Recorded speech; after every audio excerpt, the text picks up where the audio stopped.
Tech Talk. Hello and welcome to another episode of Tech Talk with Ricky here at Ricky D's Productions. My name is Ricky and we have today Austin from the old Tech Talk episodes. Today we're doing top 5 tech things of the year. So, our favorite things of 2015 all compiled into a list. It's actually 10 because 5 times 2 equals 10. Isn't that right, Austin? Yeah, so we have some duplicates on here. Yeah, so we're going to go 5, 4, 3, 2, 1. Number 1 is our favorite. Number 5 is our least favorite, but it's still a good thing. I'm going to go first. My number 5 is permissions in Marshmallow. Now it's a number 5 for a reason. I really, really like this feature, and I'm glad that it finally hit Android since it's been on iOS for quite a while.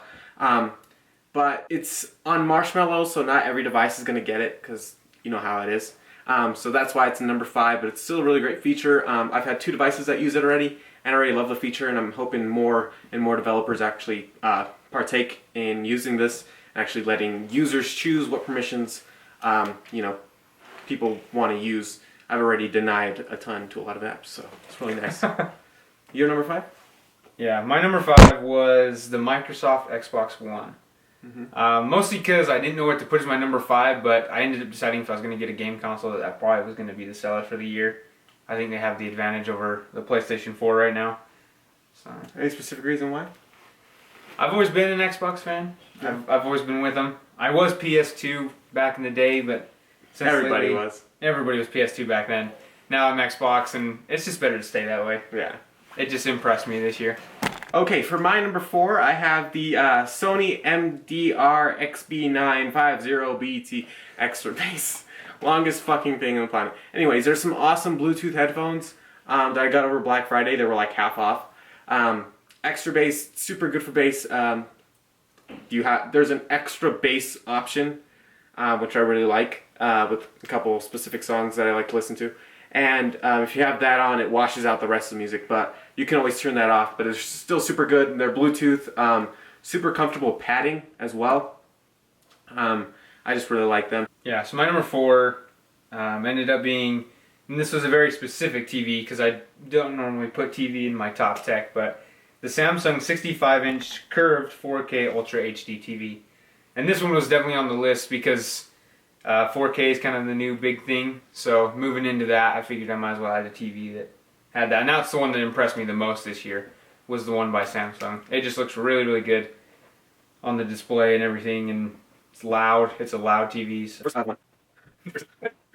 Okay, number 3 is the Samsung Tab S2.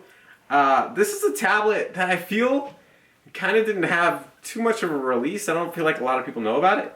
But it's more on the higher end of Samsung's Tab line in their tablets.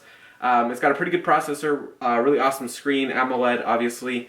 But it brought the kind of the Note 4 mentality of their build quality. They had metal chamfered edges, and I really like that. I've never seen that from Samsung. So it's one of their first tablets that actually has like a nice build. Because if you look at other ones, they're always plasticky and kind of cheap feeling.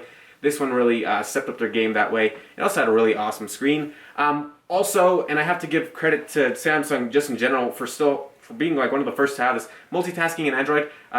I mentioned in my Pixel review that I'm kind of pissed off that the Pixel doesn't have that, but the Tab S2 does, so I really like that about that. And your number 3? My number 3 was the Samsung Galaxy Note 5, actually, which was kind of bigger tech of the year. It seems like it should be maybe 1 or 2, but I had a few things to replace that, but I really liked what they did this year. I loved the 4. The 4 was cool because it had just that new, innovative design to it, and it had the metal chamfered edges like we talked about. But the 5 just seems like it brought a whole new game to it with the glass back, like the S6 had. My number 2 is the Nvidia Shield K1. This is the tablet that kind of reminds me of the Nexus 7, and the Nexus 7 was a really beloved tablet.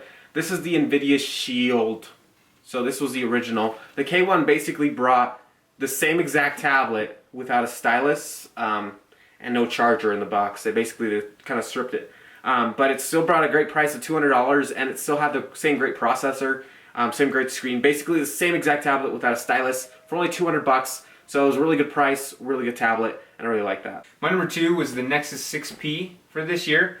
Phones really didn't impress me much, but that one and the Note 5 seemed to be the two that impressed me this year. So that one made it number 2 on the list, as I am a fan of a bigger phone and stock Android. I actually just got the Nexus 6 as of recently, so not as good as the 6P, but I just enjoy that feel of it. And I haven't actually got to hold the phone yet, but I do enjoy the design. I think it's a barcode scanner. So. Screen size. Okay, and for my number 1, it's the Samsung Galaxy Note 5. Now, I personally have the Samsung S6. Basically, it's just a smaller version, and I like smaller phones. But Samsung really brought it this year. They completely redesigned how their phones felt, from that kind of cheap plastic to this really just refined experience. And I freaking love the feel of this phone, and I love the way the Note 5 feels even more. They just improved on it, adding a curved back. The glass feels nice, the metal feels nice. The software experience was really a lot better than the S5 or the S4. They basically dragged out 40% of touchways.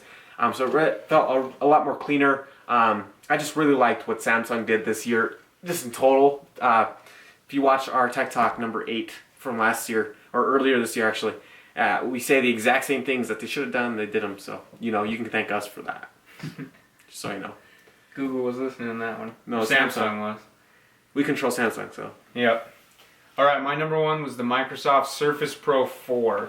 So I was a really big fan of the 3 when that one came out. I just, for some reason, like the idea of it, and I just like Windows when it comes to more of that laptop kind of feel, which I know that the Surface Pro is supposed to be that tablet, but it's kind of it's that crossover that we're transitioning to, and for some reason it really caught my eye this year with the 4. It was beast on paper for specs. It runs really good with Windows 10. For everything I would need, it works perfect. It does everything I would need perfectly, so that ended up being my number 1 of the year. It was the top tech that caught my eye. Alright, that's our top 5 for this year. Make sure to drop in the comment section your top 5 for this year. If we disagree, let's fight about it. Anyways, thanks for watching. If you have any questions, also drop those in the comment section. Like the video if you liked it, and we'll catch you in the next one. Probably not him though, just me, because I'm better.